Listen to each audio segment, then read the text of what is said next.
पिछले video lecture में बच्चों अपन ने देखा कि समरूप चुंबकीय क्षेत्र में आयताकार कुंडली की घूर्णन गति के कारण प्रेरित विद्युत बल और प्रत्यावर्ती धारा चनित्र। अब अपन देखते हैं असमान चुंबकीय क्षेत्र में आयताकार कुंडली की स्थानांतरण गति के कारण प्रेरित विद्युत बल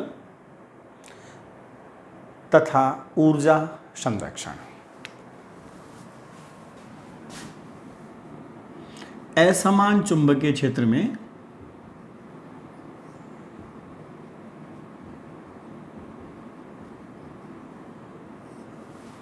असमान चुंबकीय क्षेत्र में आयताकार कुंडली की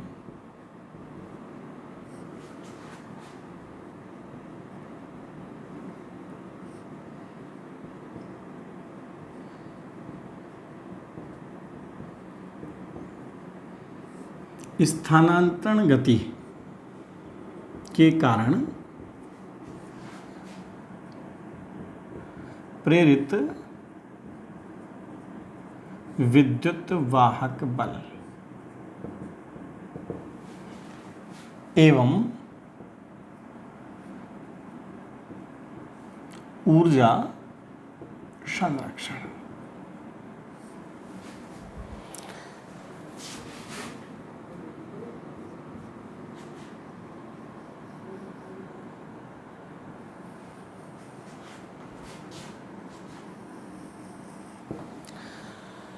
देखो बच्चों, मान लेते हैं कि अपने पास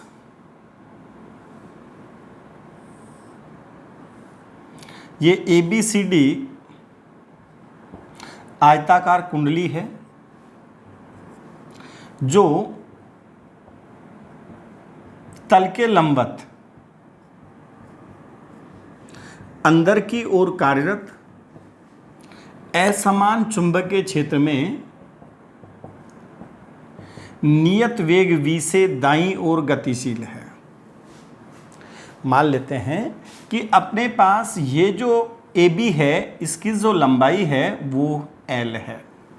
ठीक है, AB की जो लंबाई है वो क्या है? L है।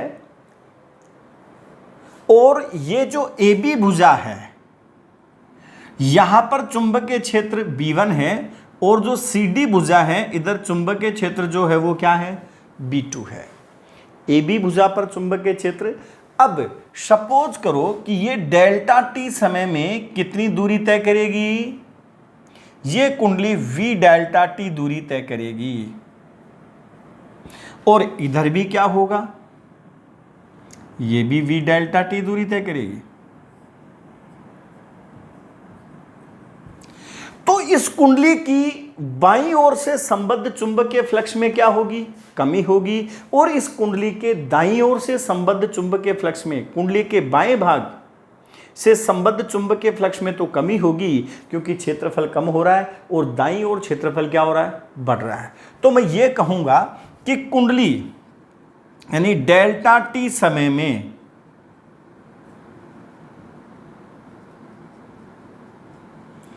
कुंडली के बाईं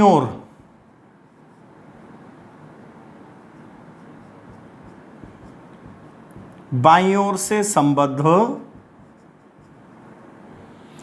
चुंबकीय फ्लक्स में कमी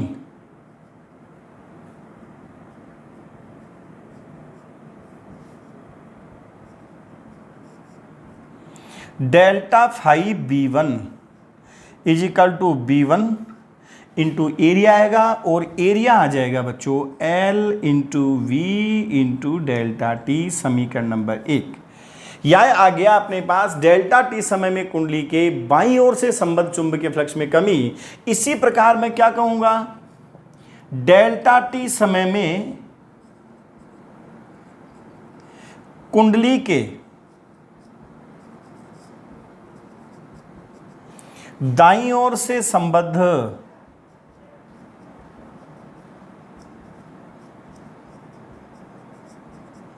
चुंबकीय फ्लक्स में वृद्धि और ये बनेगा delta phi B2 equal to बनेगा B2 into L V into delta T, equation number second. Delta 5V2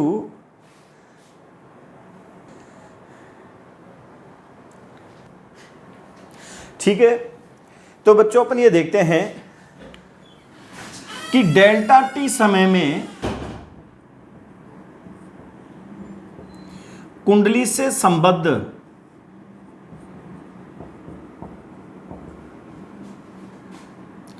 चुंबकीय फ्लक्स में नेट वृद्धि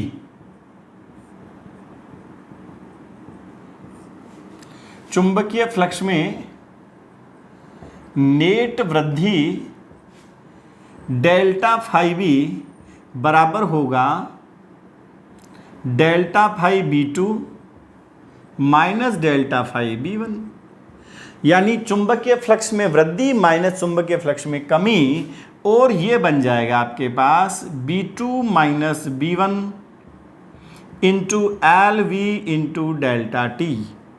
ये आ गया डेल्टा 5V चुंबकीय फ्लक्स में नेट वृद्धि, इक्वेशन थर्ड। अतः प्रेरित विद्युत वाहक बल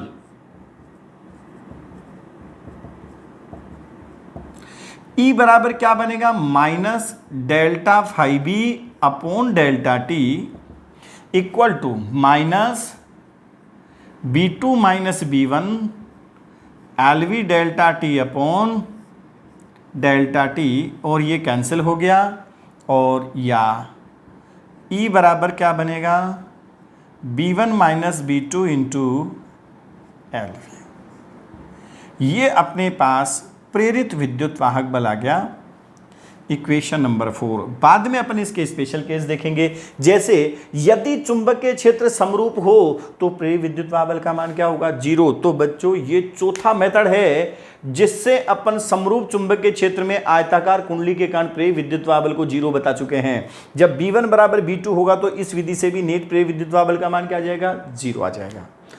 अब ध्यान देने वाली बात है बच्चों, कुल मिला के क्या होगा, इस भुजा में विद्युत वाहक बल प्रेरित होगा, इस भुजा में विद्युत वाहक बल प्रेरित होगा, लेकिन इस भुजा में विद्युत वाहक बल प्रेरित नहीं होगा, क्योंकि मैंने आपको बता रखा है कि चालक छड़ की स्थानांतरण गति में अगर कोई सी भी दो राशियां एक दूसरे के समांतर हो जाएं तो प्रेरित विद्युत वाहक बल का मान 0 होता है। तो यहां पर लंबाई और वेग समांतर होने के कारण इस भुजा में कोई विद्युत वाहक बल प्रेरित नहीं होगा, और एक तरह से ये इस टाइप के सेल बनेंगे बच्चों।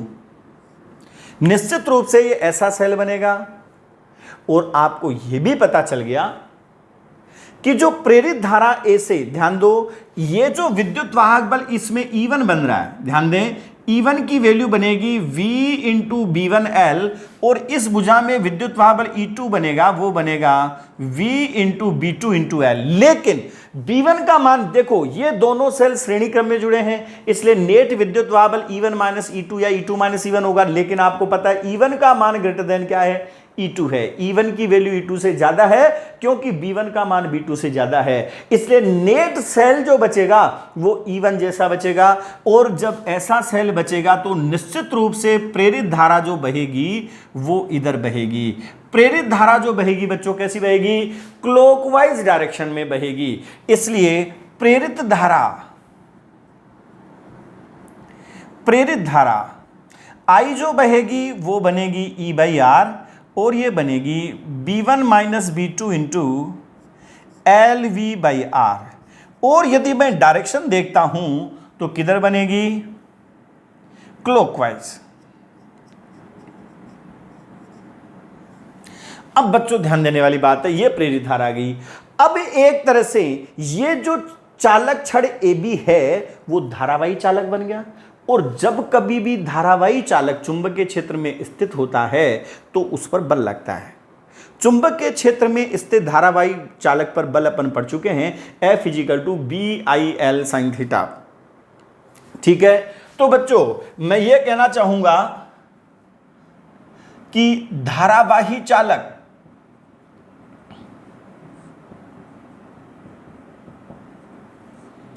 AB पर बल, इसको मैं F1 कहूं तो BIL, तो मीन्स ये क्या बनेगा, B1 इंटू आई इंटू एल इंटू साइन 90 और ये बराबर आएगा B1 इंटू आई एल। और ये जो बल होगा फ्लेमिंग के बाएं हाथ के नियमानुसार, चुंबकीय क्षेत्र नीचे की ओर है, धारा इधर है, तो बल किधर लगेगा बच्चों? बाईं ओर। इस पर जो बल लगेगा वो किधर लगेगा? बाईं ओर लगेगा। इसी प्रकार धारावाही चालक CD पर बल F2 जो होगा वो बराबर बनेगा B2 into I L into sine 90, कुल मिला के बनेगा B2 इंटू आई इंटू एल। इसको इक्वेशन नंबर अपन दे देते हैं 6, इसको इक्वेशन नंबर दे देते हैं 2, और ये किधर बनेगा? दाईं ओर। अब बच्चों आपको ये पता है इन पर जो बल हैं BC और CD पर जो बल हैं आपस में बराबर और विपरीत दिशा में होने के कारण एक दूसरे को कैंसिल कर देंगे। लेकिन आपको यह पता है कि इस धारावाही कुंडली पर दो बल लग रहे हैं, F1 बाईं ओर और F2 दाईं ओर। और F1 का मान F2 से ज्यादा है क्योंकि B1 का मान B2 से ज्यादा है, इसलिए F नेट जो लगेगा वो क्या होगा बताओ? F1 माइनस F2 होगा और ये बनेगा B1 माइनस B2 इंटू आई इंटू एल। और ये किधर लगेगा? बाईं ओर लगेगा। इसको अपन कह देते हैं नेट बल। इक्वेशन नंबर 8 हो गया। ठीक है बच्चों, ये किधर आ रहा है? बाईं ओर। अब ध्यान दें, जब ये चालक कुंडली V वेग, नियत वेग V से किधर गति कर रही है? दाईं ओर गति कर रही है, तो इस कुंडली पर धारा प्रवाह के कारण, प्रेरित धारा के प्रवाह के कारण नेट बल बाईं ओर लगेगा, जो इसके वेग को कम करेगा। जो इसके वेग को क्या करेगा? कम करेगा। ठीक है। अब यदि मान लो अपन ये चाहते हैं कि ये कुंडली दाईं ओर नियत वेग से गति करे, तो निश्चित रूप से इस बल के विरुद्ध मेरे को यांत्रिक कार्य करना पड़ेगा। ठीक है, इस बल के विरुद्ध क्या करना पड़ेगा? मेरे को यांत्रिक कार्य करना पड़ेगा। ठीक है, तो मैं क्या कहूंगा? यदि कुंडली को नियत वेग से दाईं ओर ले जाना हो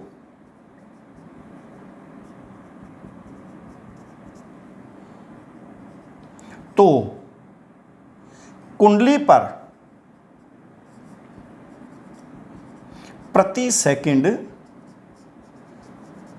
किया गया यांत्रिक कार्य W is equal to F dot V आ जाएगा। प्रति सेकंड किया गया कार्य पावर के बराबर होगा और यह बनेगा B1 माइनस B2 इंटू आई इंटू L इंटू V। अब बच्चों अपन I की वैल्यू रखते हैं और मेरे पास इक्वेशन आएगी B1 माइनस B2 का whole square into L square V square by R। ये प्रति सेकंड किया गया कार्य आ गया, इक्वेशन नंबर 9। अब आपको यह पता है कि इस कुंडली में प्रेरित धारा के प्रवाह के कारण ऊष्मा भी उत्पन्न होगी। तो प्रेरित धारा के प्रवाह के कारण, प्रेरित धारा के प्रवाह के कारण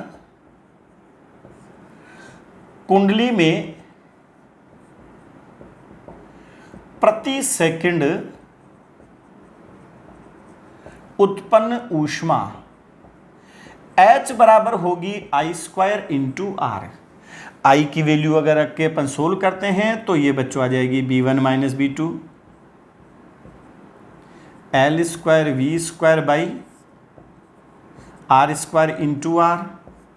और ये कटा और कुल मिला के उत्पन्न ऊष्मा आ गई B1 माइनस B2 का whole square into L square V square by R।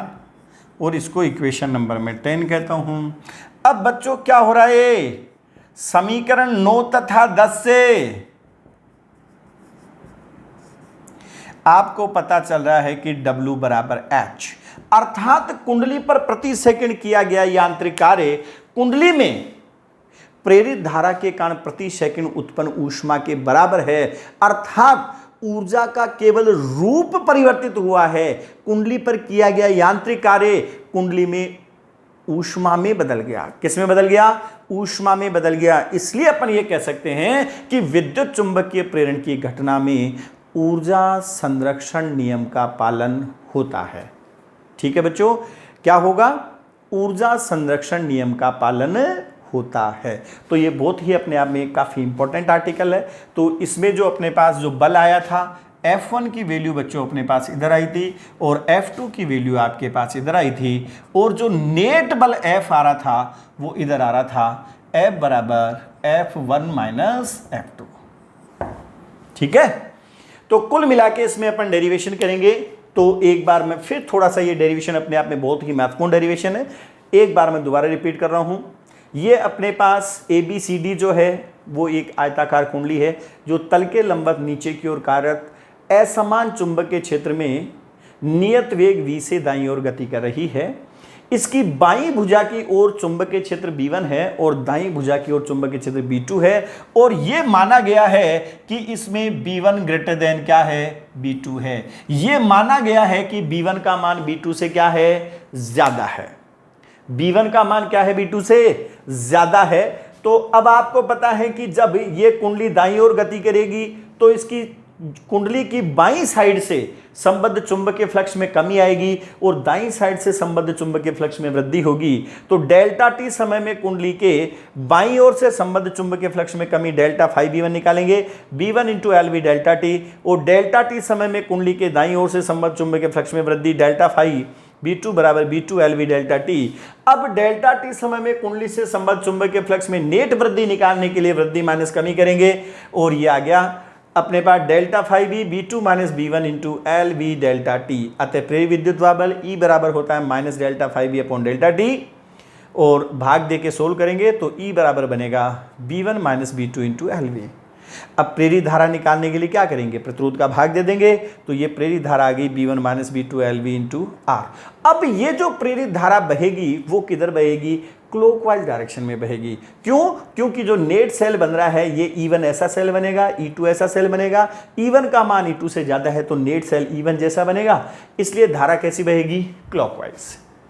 जब क्लॉकवाइज, अब इसका मतलब यह हुआ कि AB भी एक धारावाही चालक बन गया और CD भी धारावाही चालक है। हालांकि इस प्रत्येक ये जो कुंडली है इसको 4 धारावाही चालकों से मिलकर बना हुआ माना जा सकता है, लेकिन BC और जो AD है, BC और AD जो है ये धारावाही चालक है। इन पर बल आपस में बराबर और विपरीत दिशा में होने के कारण कैंसिल हो जाते हैं, लेकिन AB में जो बल लगेगा, धारावाही चालक AB पर जो बल F लगेगा वो B1 into I into L, Fleming के बाएं हाथ के नियम से चुंबकीय क्षेत्र इधर है, धारा इधर है, तो बल बाईं ओर लग रहा है, और इसमें बल किधर लगेगा? दाईं ओर लगेगा, और नेट बल जो लगेगा वो लगेगा B1 minus B2 into L into V, और नेट बल लगेगा बाईं ओर।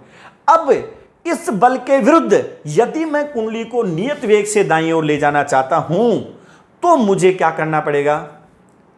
इस कुंडली पर यांत्रिक कार्य करना पड़ेगा, और कुंडली पर प्रति सेकंड किया गया यांत्रिक कार्य W is equal to F dot V से निकाल लेंगे, और यह आ गया B1 माइनस B2 का whole square L square V square by R। इसी प्रकार से प्रेरित धारा के प्रवाह के कारण कुंडली में प्रति सेकंड उत्पन्न ऊष्मा देखेंगे तो H बराबर I स्क्वायर R से निकालेंगे। I की वैल्यू पुट करके निकालना देखेंगे तो इक्वेशन अब 9 और 10 को यदि अपन कंपेयर करें, तुलना करें, तो क्या पता चलेगा कि W बराबर H, अर्थात कुंडली पर प्रति सेकंड किया गया यांत्रिक कार्य, कुंडली पर प्रति सेकंड किया गया यांत्रिक कार्य कुंडली में प्रति सेकंड उत्पन्न ऊष्मा के बराबर प्राप्त होता है। अतः मैं ये कह सकता हूं कि इस आयताकार कुंडली की स्थानांतरण गति अर्थात विद्युत चुंबकीय प्रेरण में ऊर्जा संरक्षण नियम का पालन होता है। ठीक है, नेक्स्ट आर्टिकल अपन देखते हैं। इस पर बीच कुछ क्वेश्चंस अपन देखते हैं और उसके बाद आर्टिकल देखते हैं।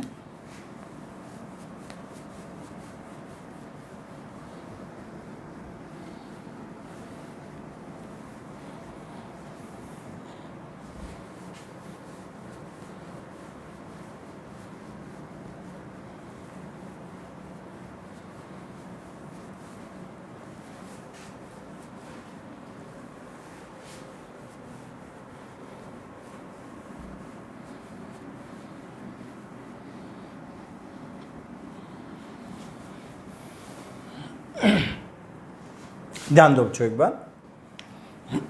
अब इस प्रेरित विद्युत वाहक बल के पहला तो मैं देखता हूं इसमें स्पेशल केस। पहला स्पेशल केस है यदि चुंबकीय क्षेत्र समरूप हो।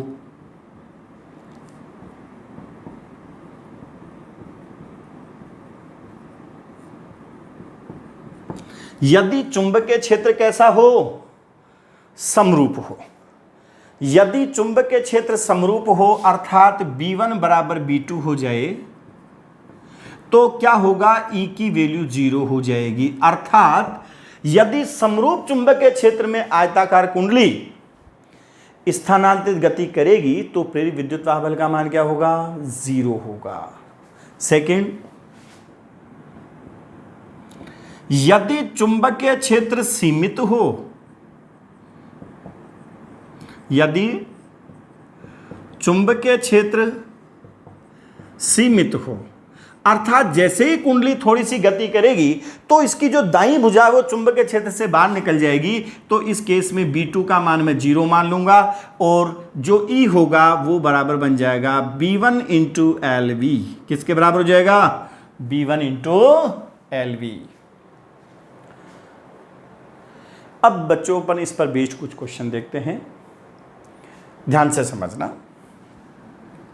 पहला क्वेश्चन है, ये अपने पास अनंत लंबाई का एक धारावाही तार है जिसमें I धारा प्रवाहित हो रही है। क्वेश्चन क्या है? अनंत लंबाई का एक धारावाही तार है जिसमें I धारा प्रवाहित हो रही है और A भुजा की मेरे पास ये एक वर्गाकार कुंडली है। ये A भुजा की वर्गाकार कुंडली है और ये जो दूरी है ये x है और ये कुंडली दाईं ओर v वेग से गति कर रही है और किसी समय, ध्यान देना, ये कुंडली दाईं ओर v वेग से गति कर रही है। किसी समय इसकी जो बाईं भुजा है वो x दूरी पर है, तो दाईं भुजा अपने पास ही x प्लस a दूरी पर हो जाएगी। ठीक है, तो इस कुंडली में प्रेरित विद्युत वाहक बल का मान क्या होगा? कुंडली में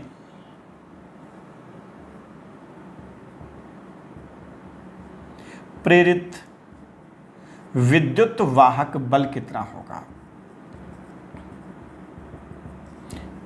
अब बच्चों सीधी सी केस है। अब जैसे आपको यह नहीं कहेगा असमान चुंबकीय क्षेत्र में गति करे, आपको पता है कि धारावाही तार के कारण उत्पन्न जो चुंबकीय क्षेत्र होता है वो ऑलरेडी असमान चुंबकीय क्षेत्र ही होता है।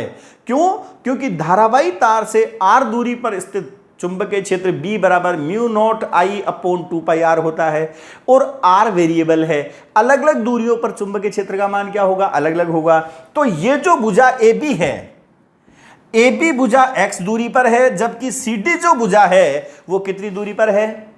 x प्लस a दूरी पर है। तो यहां पर चुंबकीय क्षेत्र अलग होगा। सपोज करो B1 है और यहां चुंबकीय क्षेत्र क्या होगा बच्चों?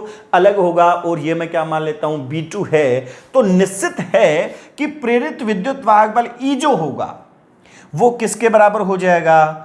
B1 minus B2 into LV। अब बच्चों इस क्वेश्चन को देखकर सबसे पहला काम तो ये है कि आपके ये समझ में आना चाहिए कि मैं कौन सा कॉन्सेप्ट लगाऊं। तो ये जो कुंडली है वो स्थानांतरित गति कर रही है, तो कुंडली की स्थानांतरण गति के कारण प्रेरित विद्युत वाहक बल लगाना है और वो भी कौन से में गति कर रही है?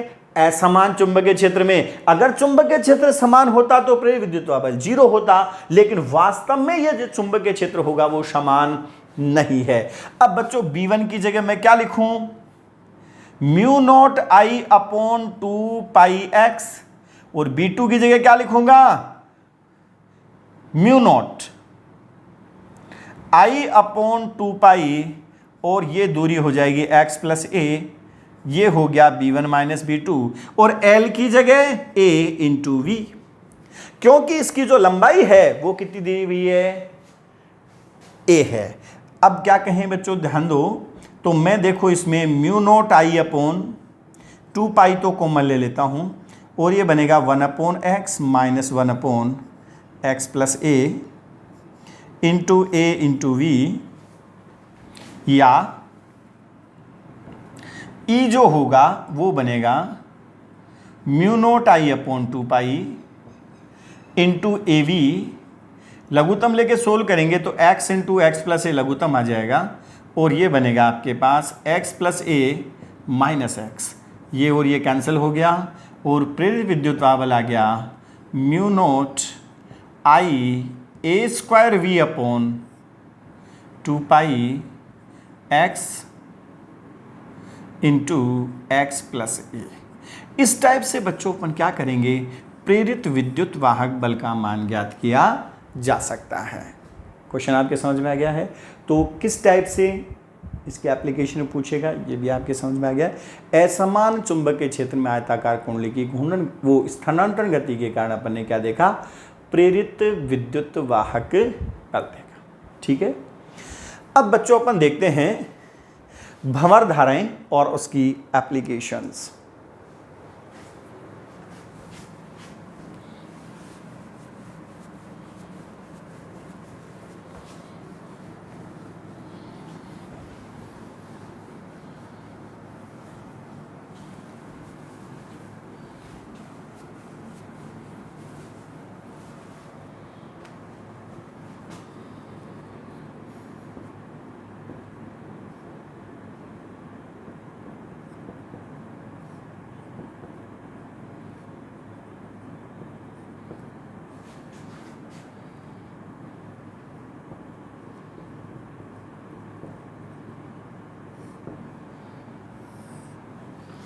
भंवर धाराएं एवं उनके अनुप्रयोग।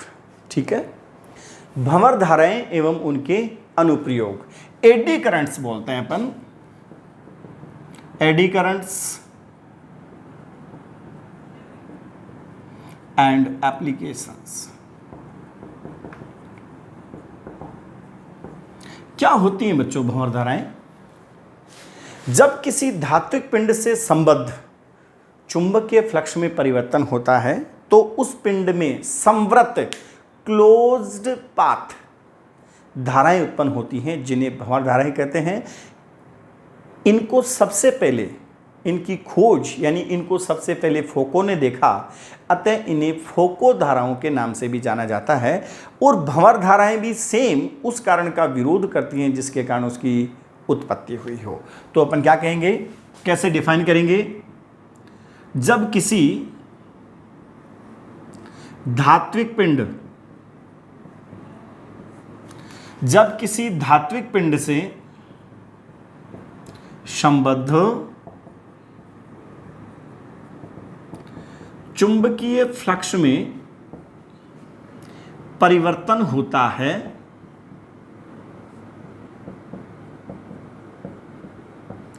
तो उस पिंड में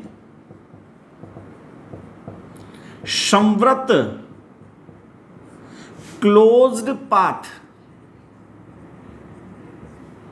संवृत धाराएं उत्पन्न होती हैं।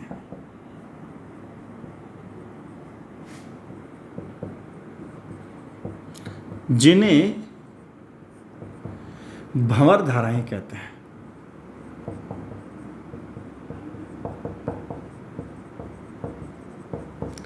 इनकी खोज फोको ने की,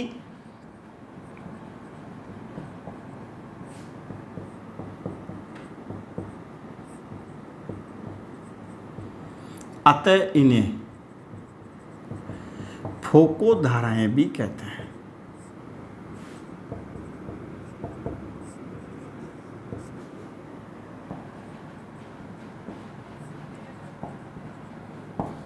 ठीक है, अब देखो बच्चों इसका एग्जाम्पल अपन देखते हैं। यानी ये धाराएं भी उस कारण का विरोध करती हैं जिसके कारण इनकी उत्पत्ति हुई हो।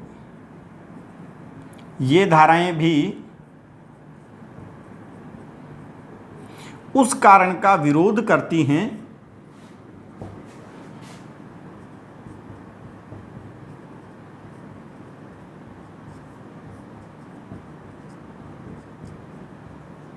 जिनके कारण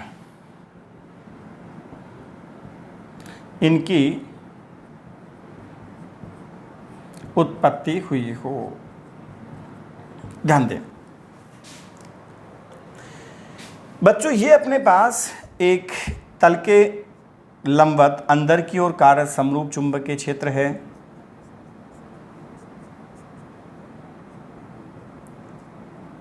और इसमें ये एक आयताकार पट्टिका है।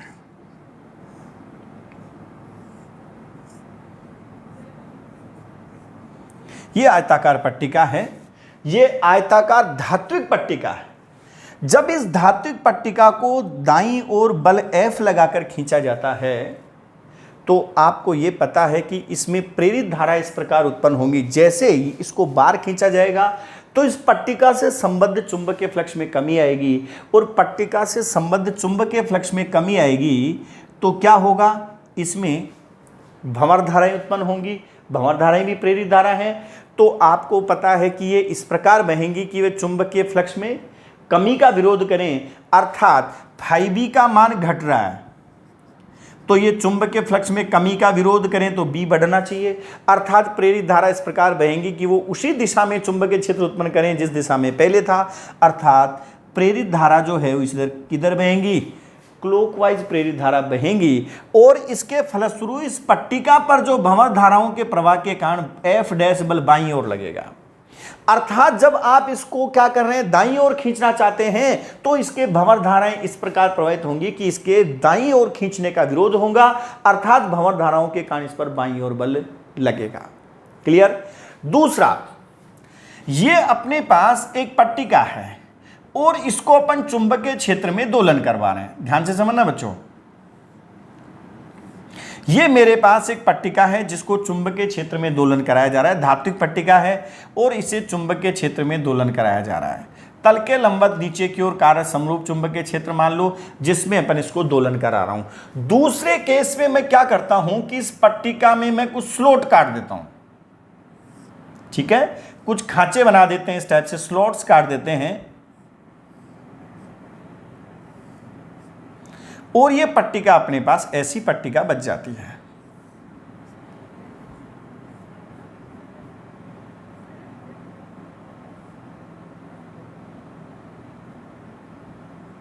ये ऐसे पट्टिका मेरे पास बच जाती है और इसको भी मैं वो ही दोलन करवा के छोड़ता हूं तल के लंबवत नीचे की ओर चुंबकीय क्षेत्र में। अब बच्चों ये बताओ कि इन दोनों में से कौन सी कुंडली पहले विरामावस्था में आएगी। सबसे पहली बात तो अपन देखते हैं बच्चों, जिस पट्टिका का क्षेत्रफल जितना ज्यादा होगा उसमें भंवर धाराओं का परिमाण उतना ही ज्यादा होगा, तो इसमें भंवर धाराएं निश्चित रूप से ज्यादा होंगी, भंवर धाराएं अधिक होंगी। और ये भंवर धाराएं इसके दोलन का विरोध करेंगी। भंवर धाराएं किसके कारण उत्पन्न हुई, इससे संबद्ध चुंबकीय फ्लक्स में परिवर्तन के कारण भंवर धाराएं उत्पन्न हुई, अर्थात इसके दोलन के कारण भंवर धाराएं उत्पन्न हुई। तो भंवर धाराएं इसके दोलन का विरोध करेंगी और तुरंत इसको क्या करेंगी, साम्य अवस्था में ले आएंगी। तो ये भंवर धाराएं अधिक होंगी, अतः कुंडली कुछ समय में ही विरामावस्था में आ जाएगी, कुछ समय में ही विरामावस्था में आ जाएगी।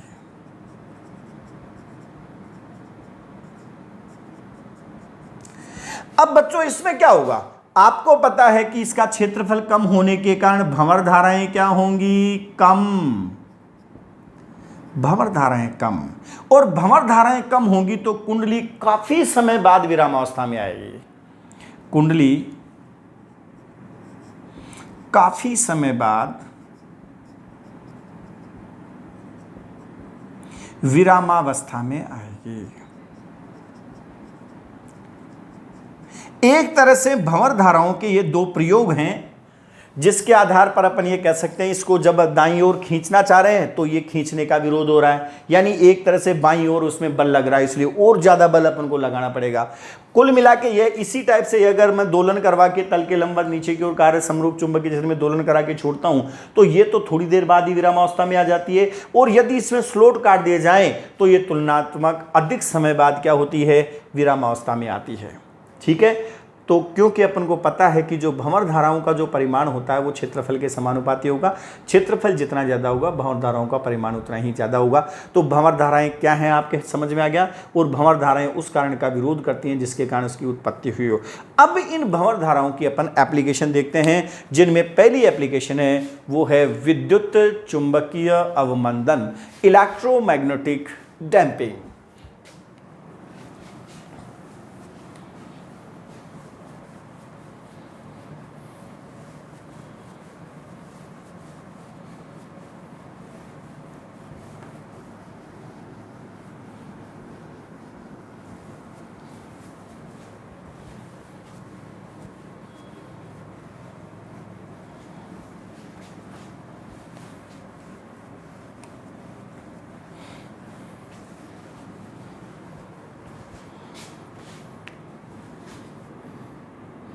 फर्स्ट एप्लीकेशन है बच्चों वो है विद्युत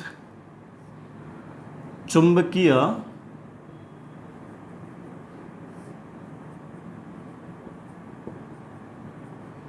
अवमंदन।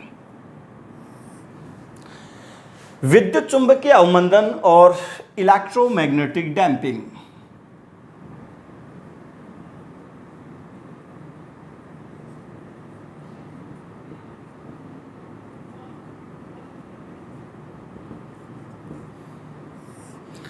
इलेक्ट्रोमैग्नेटिक डैम्पिंग क्या होता है बच्चों, कीलकित कुंडली धारामापी में, कीलकित कुंडली धारामापी में धात्विक फ्रेम के ऊपर विद्युत रुद्ध इंसुलेटेड विद्युत रुद्ध तांबे के तार लपेटकर कुंडली बनाई जाती है। जैसे ही अपन धारा प्रवाह प्रारंभ करते हैं तो कुंडली क्या करती है, चुंबकीय क्षेत्र में दोलन करना प्रारंभ करती है, लेकिन उस धात्विक फ्रेम से संबद्ध चुंबकीय फ्लक्स में परिवर्तन के कारण उसमें भंवर धाराएं उत्पन्न हो जाती हैं और वो भंवर धाराएं तुरंत उसको विरामावस्था में ले आती हैं, इसलिए पाठ्यांक लेना आसान होता है। जबकि निलंबित कुंडली धारामापी में अधात्विक फ्रेम के ऊपर विद्युत रुद्ध तांबे के तार लपेटकर कुंडली बनाई जाती है और उसमें भंवर धाराएं उत्पन्न नहीं होने के कारण धारा प्रवाह प्रारंभ करने और धारा प्रवाह बंद करने के काफ़ी समय बाद कुंडली विरामावस्था में आती है, इसलिए पाठ्यांक लेना मुश्किल होता है। यही कारण है कि मैं कह सकता हूं कि रुद्धोल धारामापी या कीलकित कुंडली धारामापी निलंबित कुंडली धारामापी की तुलना में श्रेष्ठ होता है, क्योंकि उसमें रीडिंग लेना क्या होता है, आसान होता है। उसमें तो क्या होगा, जो संकेतक होगा बिल्कुल ऐसे वाइब्रेट ही करता रहेगा, इसलिए पाठ्यांक लेना मुश्किल होगा। तो विद्युत चुंबकीय अवमंदन क्या है ये आपके समझ में आ गया। मैं एक बार फिर एक्सप्लेन कर रहा हूं क्योंकि इसको अपन को लिखने की जरूरत नहीं है। कीलकित कुंडली धारामापी या रुद्धोल धारामापी या पाइवोटेड कोइल गैल्वेनोमीटर में एक धात्विक फ्रेम के ऊपर विद्युत रुद्ध तांबे के तार लपेटकर कुंडली बनाई जाती है। जब इस कुंडली में धारा प्रवाहित की जाती है तो कुंडली समरूप चुंबकीय क्षेत्र में दोलन करती है, जिसके फलस्वरूप धात्विक जो फ्रेम है उसमें भंवर धाराएं उत्पन्न होती हैं और इन भंवर धाराओं के कारण क्या होती है, कुंडली तुरंत विरामावस्था में आ जाती है, इसलिए पाठ्यांक लेना आसान होता है। तुरंत कुंडली विरामावस्था में आ जाती है, जिसको अपन कहते हैं विद्युत चुंबकीय अवमंदन, और कुंडली के तुरंत विरामावस्था में आने के कारण क्या है कि पाठ्यांक लेना आसान होता है। जबकि निलंबित कुंडली धारामापी जो होता है उसमें क्या होता है, अधात्विक फ्रेम के ऊपर अपन विद्युत रुद्ध तांबे के तार लपेटते हैं, इसलिए उसमें जब वो दोलन करेगी तो आपको पता है कि अधात्विक फ्रेम के कारण क्या होगा कि उसमें भंवर धाराएं उत्पन्न नहीं होंगी, और भंवर धाराएं उत्पन्न नहीं होंगी तो वो फ्रेम क्या है कि वो दोलन करती रहेगी, इसलिए पाठ्यांक लेना मुश्किल होगा। ठीक है बच्चों, तो ये तो पहला था। दूसरा है विद्युत चुंबकीय प्रेरणी भट्टी में। दूसरा है किसमें, प्रेरणी भट्टी में। प्रेरणी भट्टी में भी इन भंवर धाराओं का उपयोग किया जाता है। बच्चों क्या होता है कि यदि मेरे को किसी धात्विक पिंड को पिघलाना होता है तो इस प्रेरणी भट्टी के अंदर धात्विक पिंड को अपन रख देंगे और फिर क्या करते हैं कि इसमें उच्च आवृत्ति का परिवर्तनशील चुंबकीय क्षेत्र आरोपित किया जाता है, जिसके कारण क्या होता है, इस धात्विक पिंड से संबद्ध चुंबकीय फ्लक्स में परिवर्तन के कारण उच्च परिमाण की भंवर धाराएं उत्पन्न होती हैं और इन भंवर धाराओं के प्रवाह के कारण ऊष्मा उत्पन्न होती है और इस ऊष्मा का मान इतना ज्यादा होता है कि यह धात्विक पिंड पिघल जाता है और उत्पन्न ऊष्मा जो है वो चुंबकीय क्षेत्र की आवृत्ति के वर्ग के समानुपाती होता है। तो जितनी अधिक आवृत्ति का प्रत्यावर्ती चुंबकीय क्षेत्र आरोपित किया जाएगा, उत्पन्न ऊष्मा उतनी ही ज्यादा होगी और पिंड आसानी से क्या हो जाएगा, पिघल जाएगा। तो प्रेरणी भट्टी क्या है, धात्विक पिंडों को पिघलाने के लिए प्रेरणी भट्टी का उपयोग किया जाता है। जब उस धात्विक पिंड पर उच्च आवृत्ति का प्रत्यावर्ती चुंबकीय क्षेत्र आरोपित किया जाता है तो उस धात्विक पिंड से संबद्ध चुंबकीय फ्लक्स में परिवर्तन के कारण उसमें उच्च परिमाण की भंवर धाराएं उत्पन्न होती हैं, जिसके फलस्वरूप उत्पन्न उच्च ऊष्मा उत्पन्न होती है और उस उच्च ऊष्मा के कारण क्या हो जाता है, धात्विक पिंड पिघल जाता है। ठीक है, तो दूसरा था प्रेरणी भट्टी में। तीसरा है विद्युत ट्रेन के ब्रेक में, विद्युत ट्रेन के ब्रेक लगाने में। बच्चों विद्युत ट्रेन के ब्रेक लगाने में कैसे काम में लेते हैं, अपन ये मानते हैं ये टायर है और उसके ऊपर ये ड्रम है और ये बच्चों अपने पास पटरियां हैं। तो होता क्या है कि इस ड्रम पर उच्च आवृत्ति का परिवर्तनशील चुंबकीय क्षेत्र आरोपित किया जाता है, जिसके फलस्वरूप क्या होता है कि ये जो रेल की पटरी और जो टायर है इनमें भंवर धाराएं उत्पन्न होती हैं और भंवर धाराएं इन दोनों में सापेक्ष गति का विरोध करती हैं, इसलिए क्या हो जाता है, ब्रेक लग जाता है। इसके बाद चौथी एप्लीकेशन है विद्युत शक्ति मीटर में। विद्युत शक्ति मीटर जो अपने इलेक्ट्रिक मीटर होता है जिससे अपन रीडिंग लेते हैं कि अपने विद्युत ऊर्जा की कितनी खपत हो गई, तो उसमें बच्चों क्या होता है, एक डिस्क होती है, धात्विक डिस्क होती है जिस पर एक लाल सा चिन्ह लगा होता है। तो विद्युत शक्ति मीटर में जो धात्विक डिस्क घूमती है वो किसके कारण घूमती है, भंवर धाराओं के कारण घूमती है। तो विद्युत शक्ति मीटर में जो धात्विक डिस्क है भंवर धाराओं के कारण ही घूमती है।